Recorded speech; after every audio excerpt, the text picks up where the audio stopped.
Kozhinjampara police നടത്തിയ പരിശോധനയിൽ അനധികൃത ലോട്ടറി വിൽപ്പനയുമായി ബന്ധപ്പെട്ട് ആർ.വി. ലോട്ടറി ഏജൻസി ഉടമ വിജയകുമാർ, ജീവനക്കാരായ മഞ്ജു, സുരേഷ്, അജിത് എന്നിവരെ അറസ്റ്റ് ചെയ്തു.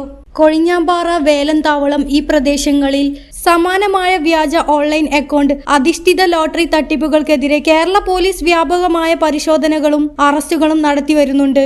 ഇതുമായി ബന്ധപ്പെട്ട് കഴിഞ്ഞ ദിവസം കൊഴിഞ്ഞാമ്പാറ പോലീസ് നടത്തിയ പരിശോധനയിലാണ് ഇവർ പിടിയിലാകുന്നത്. ഓരോ ലോട്ടറി ടിക്കറ്റിന്റെ ചിത്രം വാട്സപ്പ് വഴി ഒന്നിലധികം ആളുകൾക്ക് അയച്ചു നൽകി പണം തട്ടുക, തമിഴ്നാട്ടിൽ നിരോധിച്ച കേരള ഭാഗ്യക്കുറികൾ അതിർത്തി കടത്തി അനധികൃതമായി വിൽക്കുക, നിയമവിരുദ്ധമായി സമാന്തര ലോട്ടറി ഓൺലൈൻ സംവിധാനം നടത്തുക.